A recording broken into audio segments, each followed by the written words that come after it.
Hello दोस्तों, स्वागत है आपका कैरियर विल स्टडी में। आज मैं आपके लिए लेकर आई हूँ NCERT solution for class 9th part 15 है। नए इलाके में खुशबू रचते हैं हाथ, स्पर्श भाग 1 हिंदी। ठीक है, जो अरुण कमल जी का है। तो देखो, इसमें हमारे पास सबसे पहले प्रश्न नंबर 1 है, निम्नलिखित प्रश्नों के उत्तर दीजिए। प्रश्न 1 में का प्रश्न है, नए बसते इलाके में कवि रास्ता क्यों भूल जाता है। तो उत्तर डालेंगे और लिखेंगे, नए बसते इलाके में प्रतिदिन एक मकान बनते चले जा रहे हैं। इन मकानों के बनने से पुराने पेड़, खाली जमीन, टूटे फूटे घर सब कुछ खत्म हो गए हैं। कवि अपने ठिकाने पर पहुंचने के लिए निशानियां बनाता है, वे जल्दी मिट जाती हैं, इसलिए कवि रास्ता भूल जाता है। उसके बाद प्रश्न नंबर खा है, कविता में कौन कौन से पुराने निशानों का उल्लेख किया गया है। तो उत्तर डालेंगे और लिखेंगे, इस कविता में पीपल का पेड़, ढहा हुआ घर, जमीन का खाली टुकड़ा, बिना रंग वाले लोहे के फाटक वाला मकान आदि पुराने निशानों का उल्लेख है। उसके बाद हमारे पास गा प्रश्न है, कवि एक घर पीछे या दो घर आगे क्यों चल देता है। तो उत्तर डालेंगे और लिखेंगे, कवि एक घर पीछे या दो घर आगे इसलिए चल देता है क्योंकि नए इलाके में प्रतिदिन परिवर्तन आ रहे हैं, उसकी पुरानी पहचान करने की निशानियां मिट जाती हैं। उसके बाद अगला प्रश्न है, बसंत का गया पतझड़ और बैसाख का गया भादों का लोटा से क्या अभिप्राय है। उत्तर डालेंगे और लिखेंगे, कवि ने इस पंक्ति में तेजी से बदलते दुनिया की ओर इशारा किया है। वे बताते हैं कि जब वो नए बसते इलाके में कुछ दिनों बाद आते हैं तो उन्हें घर चीज़ नई मालूम पड़ती है, उन्हें लगता है वो सालों बाद आए हैं। उसके बाद अगला प्रश्न है, कवि ने इस कविता में समय की कमी की ओर क्यों इशारा किया है। उसके बाद उत्तर डालेंगे और लिखेंगे, कवि ने समय की कमी की ओर इशारा किया है क्योंकि उसने अपना काफ़ी समय अपने घर को ढूंढने में बर्बाद कर दिया। प्रगति के इस दौर में लोग हरदम कुछ करने और बनाने में लगे हैं। इस दौर में कवि की पहचान की खो गई है। समय के इस अभाव के कारण वह किसी के भी साथ आत्मीय संबंध नहीं बना पाता है। उसके बाद अगला प्रश्न है हमारे पास, इस कविता में कवि ने शहरों को किस विडंबना की ओर संकेत किया है। उत्तर डालेंगे और लिखेंगे, इस कविता में कवि ने शहरों की इस विडंबना की ओर संकेत किया है कि जीवन की सहजता समाप्त होती जा रही है। बनावटी चीज़ों के प्रति लोगों का लगाव बढ़ता जा रहा है। सब लोग आगे निकलना चाहते हैं। आपसी प्रेम, आत्मीयता घटती जा रही है।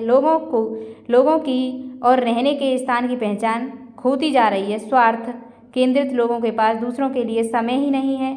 आज की चीज़ कल पुरानी पड़ जाती है, कुछ भी स्थायी नहीं है। उसके बाद है प्रश्न नंबर 2, व्याख्या कीजिए। तो देखो, इसमें का प्रश्न है, यहाँ स्मृति का भरोसा नहीं, एक ही दिन में पुरानी पड़ जाती है दुनिया।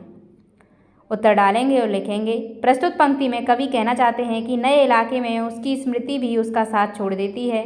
यहाँ नित्य नई नई इमारतें बन रही हैं, इस कारण से वहाँ इस नए इलाके का जो रेखाचित्र बनाकर उसे याद रखता है वह हर रोज़ बदल जाता है, इसलिए कवि को अब अपनी स्मृति पर भी भरोसा नहीं है। उसके बाद खा प्रश्न है, समय बहुत कम है, तुम्हारे पास आ चला पानी, ढहा आ रहा आकाश, शायद पुकार ले कोई पहचाना ऊपर से देखकर। तो उत्तर डालेंगे और लिखेंगे, प्रस्तुत पंक्तियों में कवि ने समय की कमी की ओर इशारा किया है क्योंकि उसने अपना काफ़ी समय घर को ढूंढने में बर्बाद कर दिया। आज के इस प्रगतिशील समय में हर इंसान प्रगति की सीढ़ियों को पार करने में लगा हुआ है, परंतु कवि अपनी पहचान भी भूल गया। समय के इस अभाव के कारण वह किसी के भी साथ आत्मीय संबंध नहीं बना पाता है।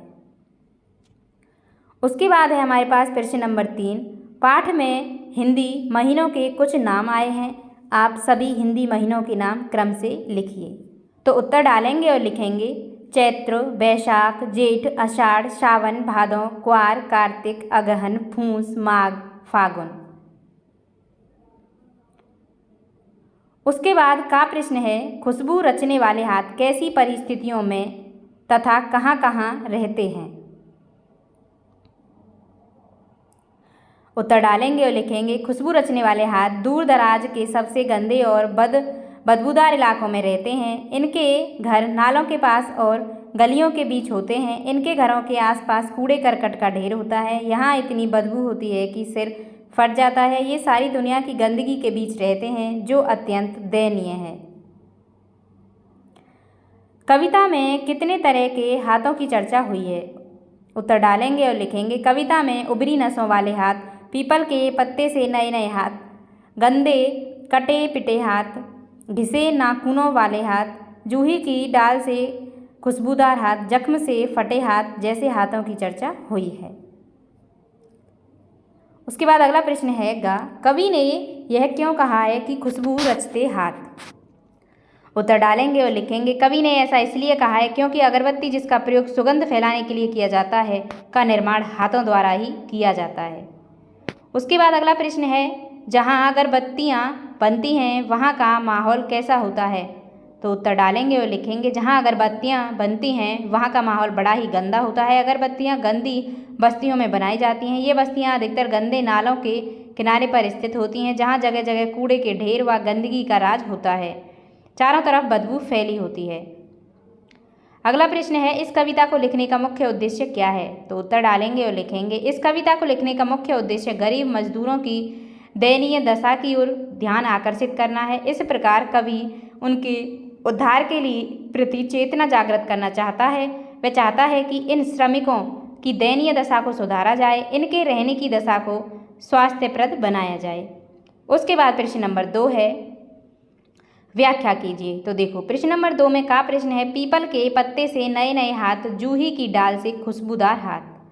तो उत्तर डालेंगे और लिखेंगे इन पंक्तियों में बच्चों की ओर की इशारा किया है कि जिनके हाथ पीपल के पत्तों की तरह कोमल नए हैं, जिनमें जूही की डाल जैसी खुशबू आती है, परंतु अगरबत्ती बनाते बनाते उनके कोमल हाथ खुरदरे हो गए हैं, उनकी कोमलता और सुगंध गायब हो जाती है। उसके बाद प्रश्न नंबर 2 है, दुनिया की सारी गंदगी के बीच दुनिया की सारी खुशबू रचते रचते हैं हाथ। उत्तर डालेंगे और लिखेंगे कवि कहता है कि खुशबू रहने वाले हाथ अर्थात अगरबत्ती बनाने वाले हाथ लोग स्वयं कितने गंदे वातावरण में रहते हैं इसकी कल्पना करना भी कठिन है। इस गंदगी में रहकर भी इनके हाथों में कमाल का जादू है, ये खुशबूदार अगरबत्तियों को बनाते हैं। उसके बाद अगला प्रश्न है, कवि ने इस कविता में बहुवचन का प्रयोग अधिक किया है, इसका क्या कारण है? तो उत्तर डालेंगे और लिखेंगे कवि ने इस कविता में किसी खास एक व्यक्ति का वर्णन किया है बल्कि एक समाज का वर्णन किया है, इस कारण इस कविता में बहुवचन का प्रयोग अधिक किया है। उसके बाद गा प्रश्न है, कवि ने हाथों के लिए कौन कौन से विशेषणों का प्रयोग किया है? उत्तर डालेंगे और लिखेंगे कवि ने हाथों के लिए निम्नलिखित विशेषणों का प्रयोग किया है। नंबर 1 उभरी नसों वाले हाथ, नंबर 2 गंदे नाखूनों वाले हाथ, नंबर 3 पत्तों से नए हाथ, नंबर 4 खुशबूदार हाथ, नंबर 5 गंदे कटे पिटे हाथ, नंबर 6 फटे हुए हाथ और नंबर 7 खुशबू रचते हाथ। इसी के साथ आपका ये चैप्टर समाप्त हो चुका है। उम्मीद करती हूँ वीडियो आपको पसंद आई होगी। अगर वीडियो अच्छी लगी तो वीडियो को लाइक करें और हमारे चैनल को सब्सक्राइब करें। मिलते हैं नेक्स्ट वीडियो में न्यू चैप्टर के साथ। धन्यवाद।